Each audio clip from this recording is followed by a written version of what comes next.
20절부터 26절입니다.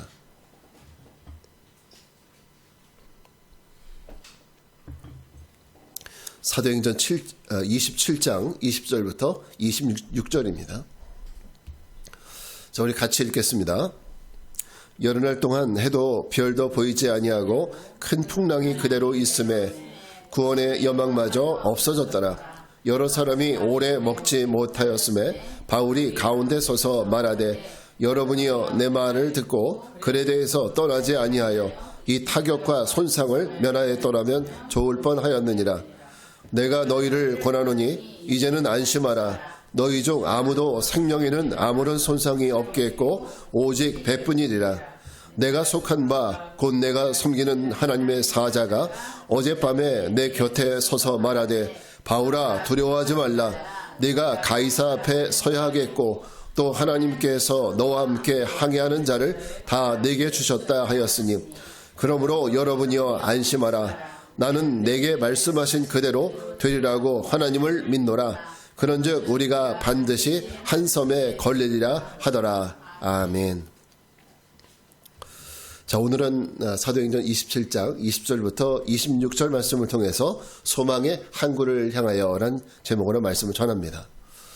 어제부터 비가 내리기 시작을 했어요. 오늘도 보니까 아침에 보슬비가 보슬보슬 내리고 있습니다. 자, 이렇게 보슬비가 오는 날 예배 나오신 여러분들을 주님의 이름으로 환영하고 축복합니다. 진짜입니다. 대답이 없어요. 하루는 시어머니가 장가간 지 얼마 안 되는 아들집에 찾아갔습니다. 근데 이 눈치 없는 시어머니가, 보통 시어머니들 눈치가 별로 없잖아요.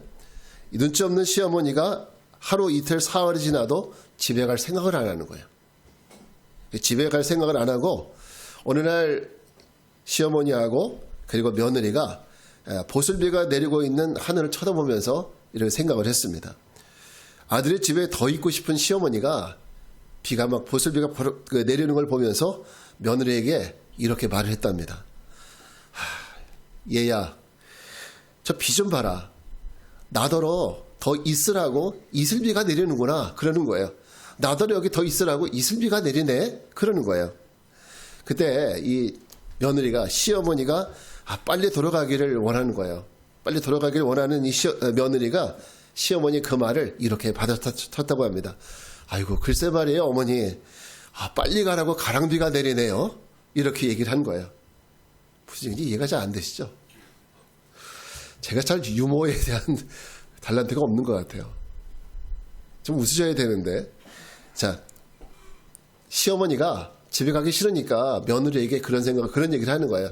얘야, 더 있으라고 이슬비가 내리는구나. 그러니까 며느리가 말하기를 그러네요 어머니, 빨리 가라고 가랑비가 내리네요. 이렇게 얘기를 하는 거예요. 네. 이제 다음부터 이게 유머 안 할게요. 여러분, 사람이 물에 빠졌을 때요, 그 사람이 죽게 되는 이유가요, 우리는 보통 이제 수영을 못하니까 죽게 됐다 이렇게 생각을 하잖아요. 그런데 실제적으로 알아보면 수영을 잘 못하기 때문이 아니라 두려움 때문에 그렇답니다. 무서움 때문에. 아마 여러분들 중에서 이런 경험을 해보신 분들도 있으실 거예요. 일반 강이나 혹은 바다나 이런 데서 수영을 좀 하려고 하는데 막 수영을 하다가 아이고 잠깐 서봐야지 쭉 섰는데 발이 안 닿는 거예요. 발이 안 닿아. 그런 경우에 여러분 어땠습니까? 그러면 그 순간에 사람에게는요 극한의 공포가 닥쳐온다고 그래요. 극한의 공포가. 그러면서 내가 어떻게 될까? 이런 생각이 든다고 합니다. 자, 여러분 그런 기억들이 있으세요? 저는 어렸을 때 저희 집 앞이 강이었잖아요. 수영을 조금 한답시고 열심히 앞으로 나갔는데 여기 얼마나 될까? 잠깐 서보자 했는데 딱 서보니까 발이 안 닿고 쑥 들어가는 거, 물 밑으로. 그 순간 너무 무서웠어요. 공포가 물려드는 겁니다.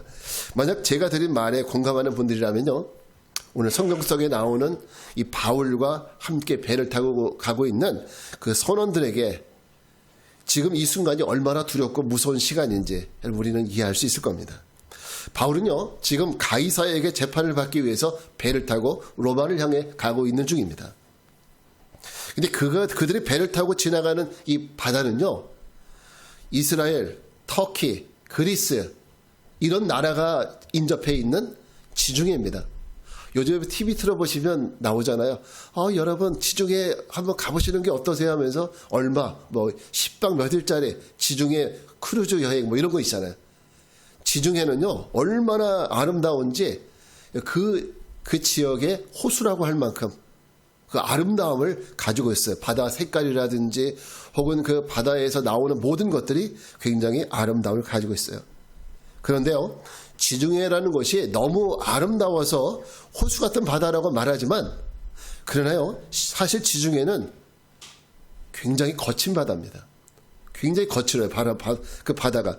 저도 이스라엘 성지순례 예전에 갔을 때 지중해를 보니까 그 지중해가 만만한 바다가 아니에요. 바다가 얼마나 성질이 사나운지 진짜 항구를 다 집어삼킬 정도로 바람이 붑니다. 그리고 지금 성경에도 바울이 타고 있는 배도요, 지금 바다에서 광풍을 만났어요. 그 광풍의 이름이 유라굴로라고 하는 광풍이에요. 이 광풍이라는 뜻이 뭔지 알죠? 미친 바람이에요. 지금 여러분 슈퍼 태풍이 우리나라 쪽으로 오는 거 아시죠? 그것보다 훨씬 더 강한 이런 그들 광풍을 만났습니다. 그래서 선원들은요, 혹시 배가 조정 불능 상태가 되어서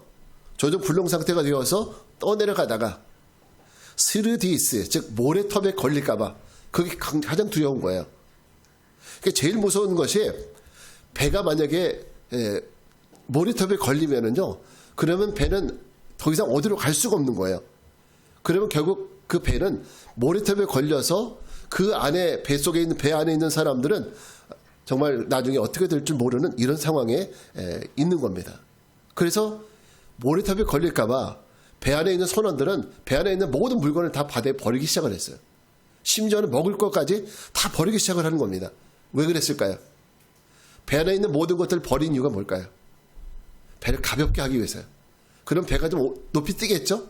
그럼 모래톱에 걸릴 확률이 줄어드는 거예요. 그 배 안에 있는 모든 짐이라든지 먹을 음식이라든지 이런 걸 다 버리는 거예요. 근데 그래도 안타깝게도 바람이 멈출 기색이 없어요. 더군다나 배를 가볍게 만들기 위해서 바다에 먹을 식량까지도 다 버렸는데, 그런데 바람은 멈추지도 않고 오히려 더 심해집니다. 배 안에 먹을 것은 하나도 남아있지 않습니다. 자, 이런 상황에서 배 안에 있는 선원들에게 소망이 있을까요? 그들은 어떤 소망을 갖고 있을까요? 소망 없어요. 그런 순간에 소망은 찾아볼 수가 없어요. 소망은 없고 그들의 운명이 어떻게 될지 모른다는 이런 불안감이 그들을 지금 더욱더 두렵게 만들고 있는 겁니다. 자, 이 선원들의 현재 상태, 무서움과 두려움에다가 거기에다 먹을 것도 없다. 또 우리가 지금 어디로 가는지도 모르고 지금 어떤 일이 당할지도 모르는 상태예요. 지금 성경을 보니까 그런 얘기도 쓰여 있어요. 이런 그 상황은요, 마치 그 배 안에 있는 그 선원들의 상황을 그대로 보여주는 것 같아요. 우리는 어떻게 될지 아무도 모른다. 아무도 모른다는 거죠. 그래서 소망도 없는 바로 그런 상황이 바로 이 배 안에 있는 사람들의 상황입니다. 여러분, 우리 인생도 이렇게 한 치 앞도 예측할 수 없는 그야말로 막막한 상황이 우리에게도 찾아올 수 있다는 것을 우리도 이것을 인정해야 돼요. 예수 믿는 사람이라고 해서 항상 모든 일이 여러분 꽃밭과 같을 거다 생각하시면 안 돼요. 예수 믿는 사람이라고 고난이 없다? 그런 말씀은 성경에 한 구절도 없어요. 믿는 사람들에게도 우리가 정말 이해할 수 없는 이런 고난의 순간이 찾아올 수 없고 정말 소망을 하나도 찾아볼 수 없는 이런 순간이 찾아올 수 있습니다. 이 선원들의 상태, 바로 이런 상황들이 우리에게도 있을 수 있다는 겁니다. 더군다나 그 상황에서 더 두려운 것은 그런데 내가 할 수 있는 일이 아무것도 없다는 거예요. 내가 이 상황을 바꿀 수 없다는 거. 이건 훨씬 더 우리를 두려움으로 몰아가죠. 예를 들어서 문제가 생겼는데 내가 조금만 하면 바꿀 수 있을 것 같아. 그러면 그거는 그렇게 두려운 상황은 아니죠. 내가 뭔가 하면 되니까. 그런데 문제는 지금 상황도 어렵지만은 이 상황에서 내가 할 수 있는 것이 아무것도 없다. 어디에 도움을 구할 수도 없다. 그렇다면은 우리의 상황은 더욱더 극한 상황으로 몰려가게 되고 우리는 더욱더 두려움 가운데 빠지게 될 겁니다. 요즘에 저의 상황을 생각을 하면 지금 이 상황과 좀 비슷한 것 같아요. 지금 이 상황과 비슷한 것 같아요. 제 머릿속에는 요즘에 오직 하나밖에 없어요. 교회 이전을 어떻게 끝낼 수 있을까? 그냥 자나깨나 이 생각밖에 안 들어요. 근데 그 생각이라는 것이 좋은 생각, 우리 될 수 있지 이런 생각이 들 때는 별로 없고요. 제 머릿속에는 항상 걱정과 근심하는 시간이 더 많아요. 하나님 해주시겠지 이런 희망적인 생각보다는 이거 어떻게 하지? 어떻게 하면 해결할 수 있지? 이런 걱정과 근심을 갖는 순간이 더 많아요. 그래서 요즘 저의 상황이 이 배에 있는 선원들과 비슷하다는 생각을 들었습니다. 왜냐하면 어떻게 해야 될지 답도 없고, 그리고 문제는 지금 이 상황에서 내가 뭔가 할 수 있는 일을 찾아보니까 아무것도 안 보여요. 내가 뭔가 할 수 있는 일이 있다면 걱정을 뭘 하겠어요? 제가 이 문제를 해결할 수 있다면 뭘 걱정하겠습니까? 시간이 지나면 다 해결될 텐데. 그래서 내가 할 수 있는 일이 아무것도 없다는 것이 여러분 답답한 저의 마음입니다.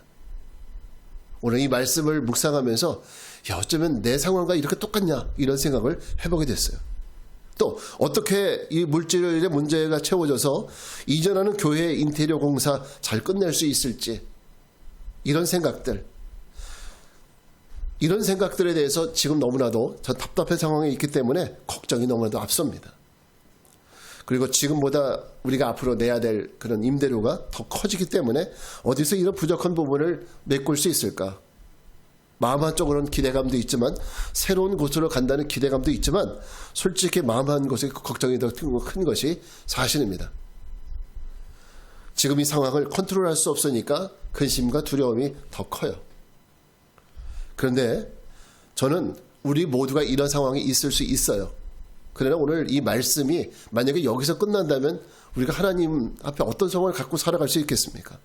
저는 오늘 이 말씀 묵상하면서 그래도 한 줄기 소망을 갖게 되는 거예요. 소망을 발견하게 됩니다.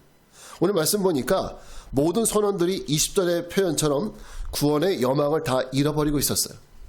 그리고 우리가 언제쯤 죽을까 하면서 걱정하고 있는 이런 상황이었습니다. 그런데 하나님은 그 선원들에게 바울을 통해서 그 상황에서 구원을 얻을 수 있다는 소망을 주시는 것을 듣게 됩니다. 자, 우리 22절 말씀을 같이 읽겠습니다. 시작. 내가 너희를 권하노니 이제는 안심하라. 너희 중 아무도 생명에는 아무런 손상이 없겠고 오직 배뿐이라.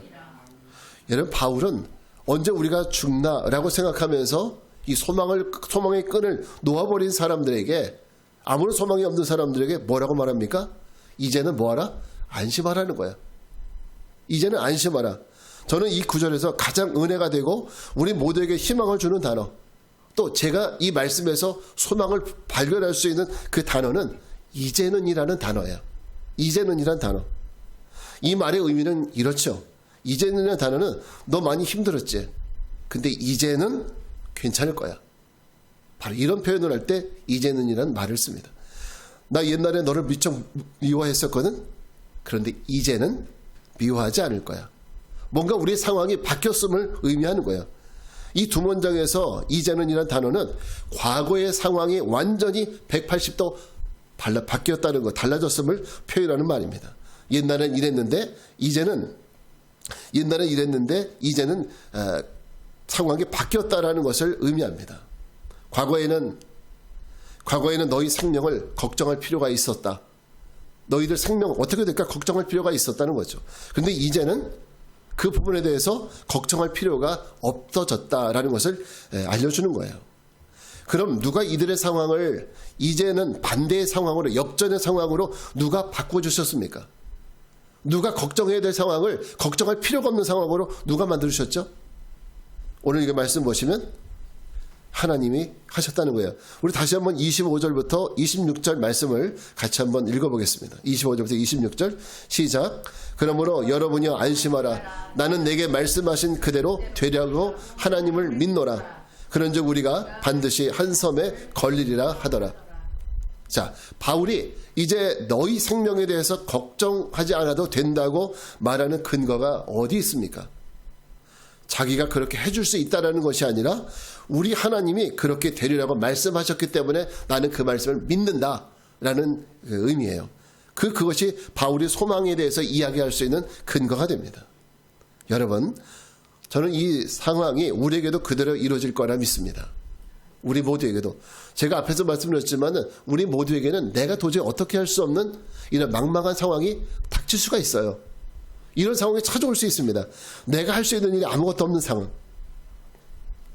그러나 하나님이 바울과 그와 함께 있는 선원들에게 무엇을 주셨습니까? 구원의 소망을 주셨듯이 하나님은 죄에 빠져서 구원의 여망이 없는 우리에게 구원이라는 소망의 등불을 우리에게 주셨다는 거예요.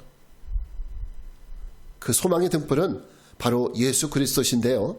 예수 그리스도신데 예수 그리스도라는 소망의 등불이 지금 저와 우리 모두 안에 그 소망의 등불이 우리 안에 있음을 믿습니다. 그 소망의 등불이 지금 우리의 마음을 밝혀주고 있어요. 여러분 이 소망의 등불이 있기 때문에 우리는 무엇을 기대할 수 있어요?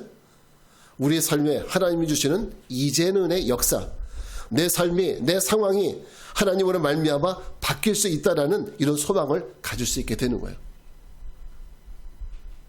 몸이 불편하거나 아프신 분들은 주님이 우리에게 소망을 주셨기 때문에 나의 그 상황이 역전될 것을 확신할 수 있습니다.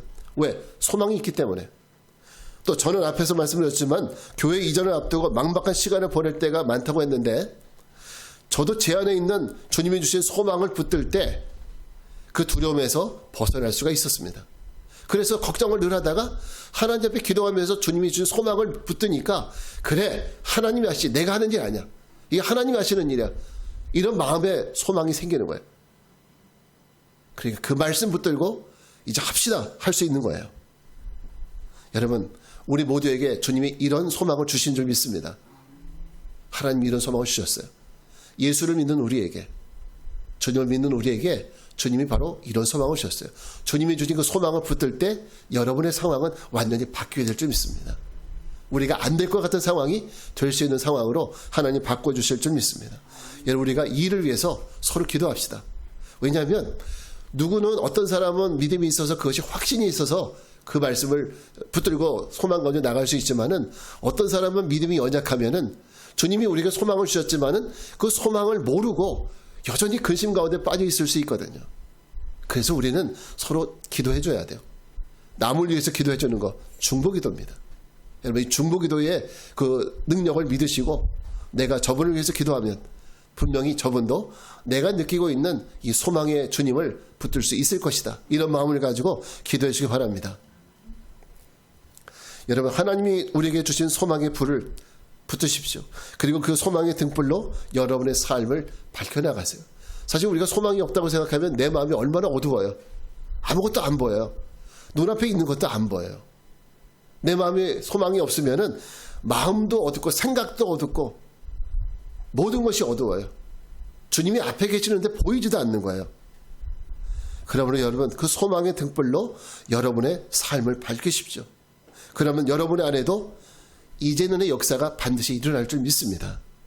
이제는 하나님 말씀이 깨달아지고 이제는 하나님 말씀이 이해되고 이제는 하나님 말씀이 내 안에 믿어지고 그리고 소망의 등불이 조금씩 이 어두웠던 내 마음속에도 그 소망의 등불이 점점점 피어나는 것을 발견하게 될 겁니다. 저는 여러분 안에 이제는의 이런 역전의 은혜가 나타나기를 주님의 이름으로 축원합니다. 그렇습니다. 우리는 예수를 믿기 전에는 바울과 함께 동행하는 선원들처럼 정말 소망도 없었던 소망에 전혀 발견할 수 없었던 죽을 날만 기다리는 그런 사람들이었습니다. 그러나 이제는 주님이 우리에게 소망을 주셨고 이제 우리는 어떤 사람이 되었어요? 소망을 품은 자가 되었어요. 이제 우리에게 소망이 있어요. 소망을 품은 자가 되었습니다. 여러분의 소망 어디 있습니까? 우리 안에 있어요. 여러분 마음속에 주님은 그 소망을 넣어주셨습니다. 그래서 우리는 소망이 없던 자에서 이제 소망을 품은 자가 되었습니다. 만약 여러분이 내 안에 예수님이 계셔서 난 그 사실을 믿어 라고 생각한다면 주님이 나에게 소망 주신 거 믿어. 주님이 그와 같이 만들어 가실 걸 믿어. 이렇게 생각하신다면 여러분은 이미 그 소망을 지닌 자입니다. 그 소망을 지닌 사람은 결코 낙심하지 않아요. 어떤 상황 속에서도 낙심하지 않습니다. 이 소망을 지닌 사람은 어려운 삶의 환경 속에서도 그 사람은 희망을 노래하고 희망을 말할 수 있는 사람이 되는 겁니다. 여러분 사단이 믿는 자들을 공격을 끊임없이 하지 않습니까? 믿는 자들을 공격하는 방법 가운데 하나가 뭐냐?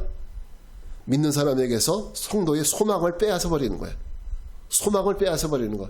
주님이 우리에게 소망을 주셨는데 그 소망을 거짓으로 속여서 그 소망을 빼앗아 버리는 겁니다. 그거 헛된 소망이야. 믿을 수 없는 소망이야. 그렇게 하면서 우리 안에서 정말 믿는 자 안에 있는 소망을 빼앗아 버리는 것이 여러분 사단이 우리를 공격하는 방법이에요.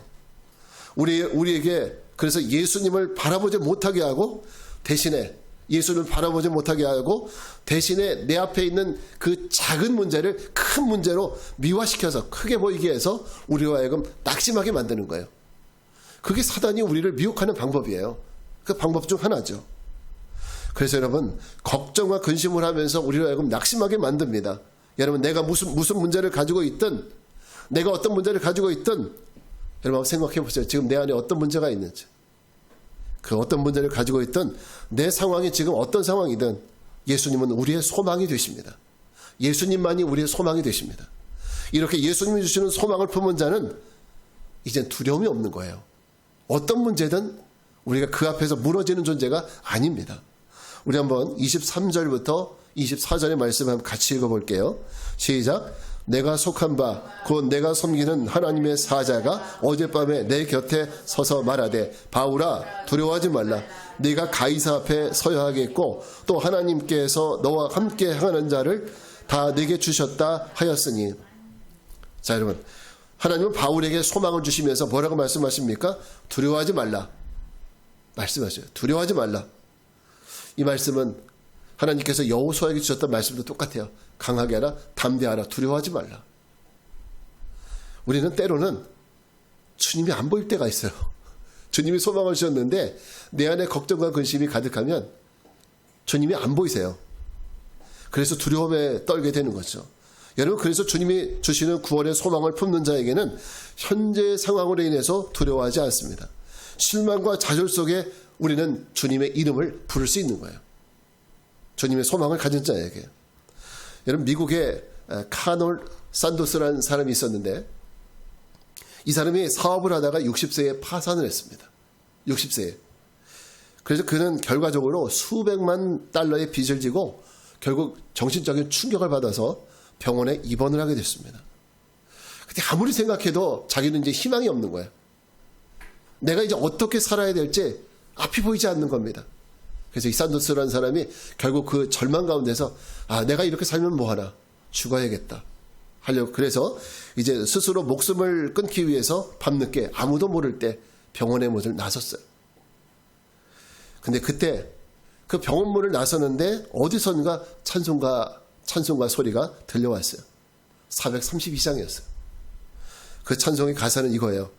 너 근심 걱정 말아라 주 너를 지키리 주 날개 밑에 거하라 주 너를 지키리. 이 찬송이 들려왔어요.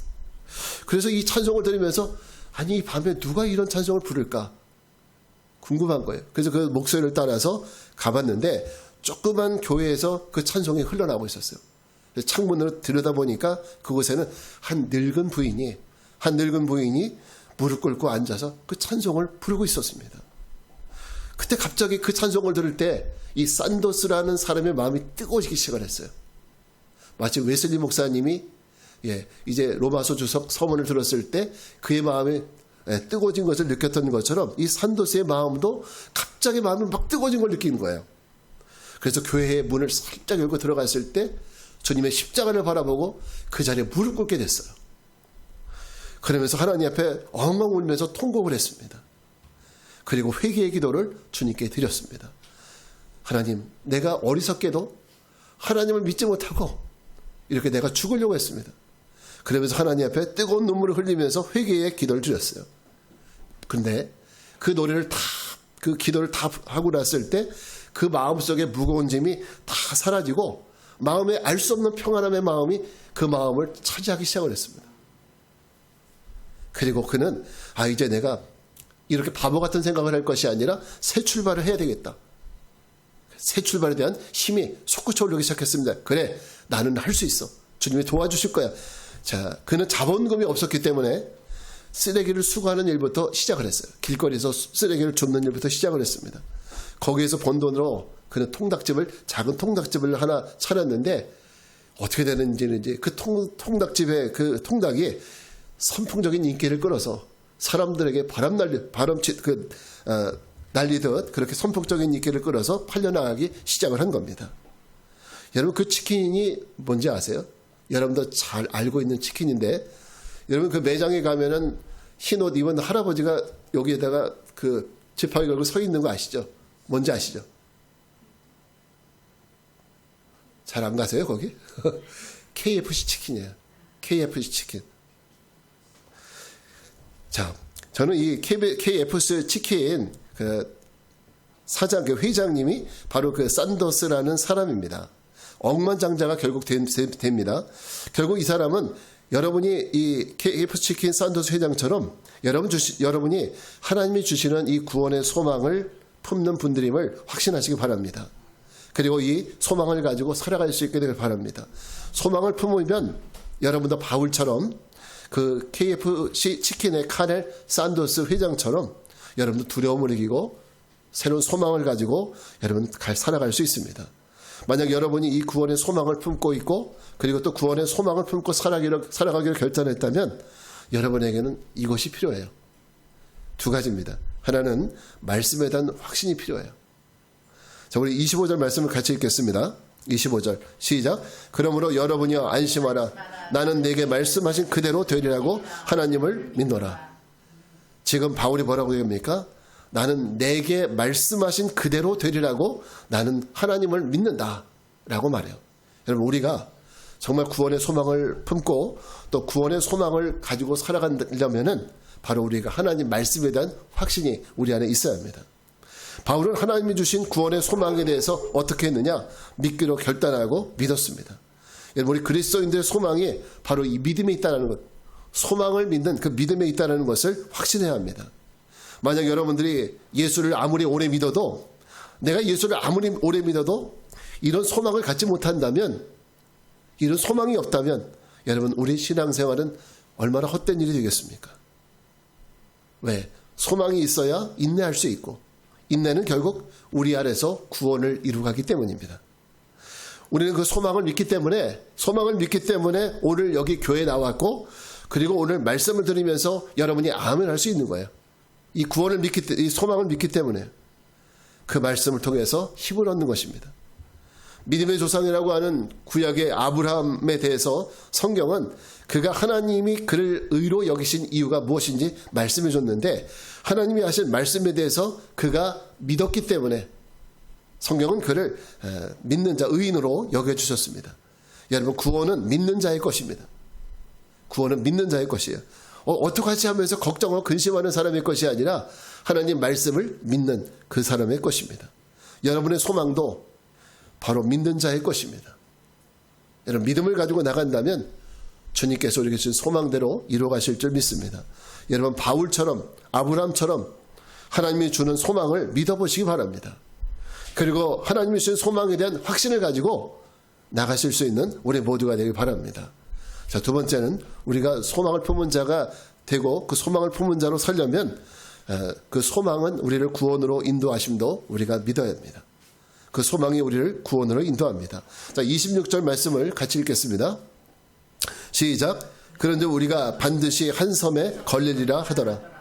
자, 바울이 하나님 말씀을 의지해서 선원들에게 너희가 구원을 받았을 거라고 선포했습니다. 구원을 받을 거라고 선포했습니다.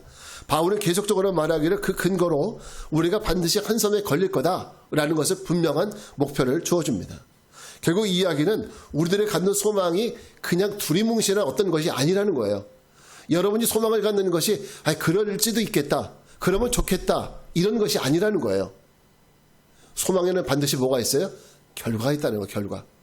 바울이 너희가 구원받을 거다 말씀했을 때 바울은 분명하게 너희가 반드시 한 섬에 걸리리라 결과를 얘기했어요. 우리의 소망도요, 그냥 내가 그러면 좋겠지라고 생각하는 그것이 아니라는 거예요. 소망이 내 안에 있으면 그 소망은 어떤 결과로 반드시 나타난다는 겁니다. 여러분 소망은 결과가 있습니다. 그러니까 여러분 헛된 소망이라는 것이 없어요. 그래서 헛된 소망이라는 것이 여러분이 구원에 대한 소망이 있으면 그 결과로 여러분은 분명히 구원을 얻을 것이고 천국에 들어갈 수 있을 거예요. 내가 어떤 병에서 나을 거라는 소망이 있다면 그 소망은 그냥 헛된 것이 아니라 하나님이 분명히 그렇게 이루실 거예요. 소망은 결과가 있어요.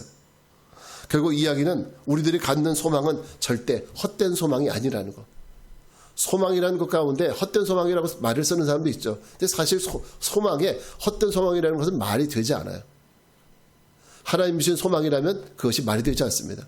하나님이 주신 소망에 헛된 소망은 없어요. 그러나 사실은 헛된 소망을 갖는 사람도 있죠. 어떤 사람들입니까? 예를 들어서 로또 복권을 사면서 내가 부자가 될 거야. 난 앞으로 잘 될 거야. 이런 건 헛된 소망이에요. 왜? 하나님 안에서 꾸는 소망이 아니기 때문에. 그러니까 여러분, 하나님 주신 소망에는 절대 헛된 소망이 없어요. 그러나 내가 욕심을 따라서 죄를 따라서 갖는 소망이라면 그 죄가 섞여 있기 때문에 그 소망은 헛된 소망입니다.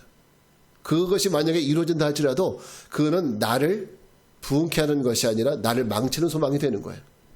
그래서 꼭 이해하시기 바랍니다. 그렇습니다. 소망은 우리를 구원으로 이끌어줍니다. 소망의 불이 꺼져 있는 사람은 절대 구원을 이룰 수가 없어요. 우리 주변에서도 스스로 삶을 포기하는 사람들의 그런 분들이 있는데 그 사람들 대부분은 어떤 경우이냐? 소망을 잃어버린 사람들이에요. 소망이 없는 사람들, 소망을 발견하지 못한 사람들이 결국 선택하는 마지막 선택지가 바로 죽음이에요. 그 어떤 소망도 없이 낙심과 실망 가운데 사는 사람들입니다. 그런 사람들의 선택지가 바로 이 죽음 하나밖에 없어요. 그러나 소망을 가진 자들은 그렇지 않습니다. 소망이 있는 사람들은 그렇지 않아요. 소망이 있는 사람들은 마치 꺼져가는 불씨를 살리는 기름처럼 소망은 우리에게 절망을 다시 한번 일으켜 세우고 다시 일어나게 만드는 그런 힘을 부여해 주는 거예요. 다시 회복시키시는 하나님의 능력이 바로 소망이라는 겁니다. 그러므로 믿음의 성도 여러분, 여러분이 정말 구원의 소망을 지닌 사람들이라면 여러분의 인생에서 고난의 순간이 찾아왔을 때 그때 여러분이 붙들 것은 하나입니다. 소망을 붙드세요. 우리 안에는 내가 힘들고 앞이 보이지 않을 때 두 가지가 나타나요. 두 가지 줄이 있어요. 하나는 소망의 줄, 하나는 절망의 줄. 여러분 무엇을 붙드시겠습니까? 소망의 줄을 붙드시는 여러분 되시기 바랍니다. 그 소망의 결과로 우리 소망의 열매가 점점 익어가고 있다는 것을, 그 결과가 익어가고 있다는 것을 믿으시기 바랍니다. 우리는 모두 저 소망의 항구를 향해서 가는 사람들입니다. 구원이라는 저 소망의 항구를 향해서 오늘도 걸어가는 사람들이에요. 우리는 모두 그리로 들어가기를 원하는 사람들입니다. 여러분 그 소망의 항구를 향해서 낙심하지 말고 그리고 담대하게 나아가는 우리 모두가 되기를 주님의 이름으로 축원합니다. 자, 이제 자리에서 일어나셔서 우리 항해자 같이 찬양하고 기도하겠습니다.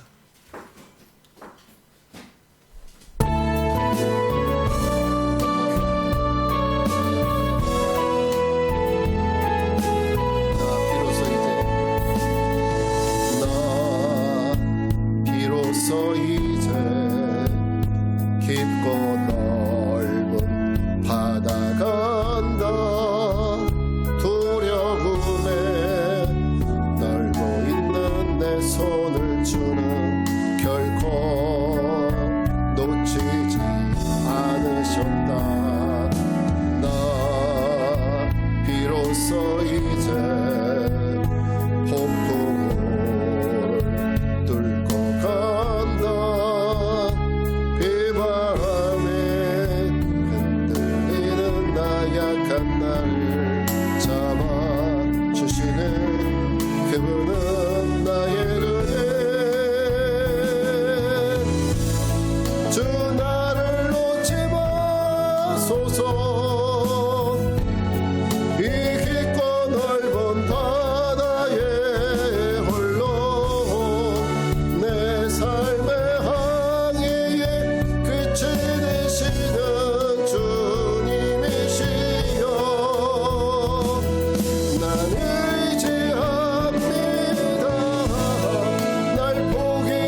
같이 기도하겠습니다. 그렇습니다. 세상은 다양한 방법으로 우리의 소망을 꺾으려 합니다. 만약 여러분 안에 소망을 잃어버렸고 소망이 없다면 지금 우리는 사단에 의해서 조종당하고 있는 것입니다. 주님은 우리에게 소망을 주셨고 이제 우리는 낙심과 절망을 품은 사람들이 아니라 소망을 품은 사람들이 되었습니다. 이 소망을 품은 자로서 우리는 소망의 항구를 향하여 오늘도 나가야 합니다. 우리 함께 기도하겠습니다. 주님, 우리 안에 주님이 주신 소망을 잃지 않고 주님이 주신 소망을 품은 자들로서 낙심과 절망을 이기는 자들 되게 해달라고 우리 주님을 한번 부르고 기도하겠습니다. 주여 할렐루야. 거룩하고 자비하신 아버지 하나님, 오늘도 주님의 은혜와 사랑을 감사합니다. 늘 절망 가운데 살아가던 우리에게 소망이라는 두 글자를 주시고 또 소망이라는 우리가 가질 수 없는 이 엄청난 은혜를 주심에 감사합니다. 우리가 그 소망 붙들고 그 소망 따라 살아갈 때에 하나님 우리 안에 절망과 근심이 다 물러가게 하여 주시고 이제는 아버지 우리 입술로 아버지 하나님을 원망하거나 또 아버지 우리의 삶을 낙감하지 않도록 도와주시옵시며 오직 하나님의 주신 소망으로 우리 안을 가득 채우라 말미암아 아버지 더욱더 하나님께 온전한 영광을 돌릴 수 있도록 저희 인도하여 주시옵소서. 주님, 순간순간의 삶이 정말 앞이 보이지 않는 이런 상황이 우리 가운데 갑자기 닥칠 때가 너무나도 많습니다. 그래서 우리는 절망하고 눈물 흘릴 때가 얼마나 많습니까? 아버지, 그것이 질병의 문제든지 삶의 문제든지 어떤 문제든지 하나님 우리는 이와 같은 고통 가운데 있을 때가 있습니다. 그러나 주님, 그 속에서도 나에게 소망이 되시는 예수님을 붙들게 도와주시고 그 주님의 은혜 속에 그 소망 붙들고 승리하며 그 낙심을 아버지 소망으로 만들어가는 저희들 되게 하여 주시옵소서. 거룩하신 주님, 어두운 방에 불을 밝히듯 죄와 사망에 빠져 절망 가운데 신음하던 우리에게 소망의 등불을 밝혀주심을 감사합니다. 이 소망을 주신 예수님으로 인해 우리도 이제는의 은혜를 체험할 수 있게 됨을 믿습니다. 우리가 어두운 삶이 바뀌게 될 줄 믿습니다. 그 소망의 믿음을 가지고 승리하는 저와 우리 모두가 되게 하여 주시옵소서. 이제는 성부, 성자, 성령 삼위일체 하나님의 은혜와 평강이 우리의 어둠과 절망을 소망으로 바꾸어 주신 주님을 의지하며 살아갈 것을 결단하고 세상을 향해 나가는 성도들 위해 이제로부터 영원까지 함께하옵시기를 간절히 축원하옵나이다. 아멘.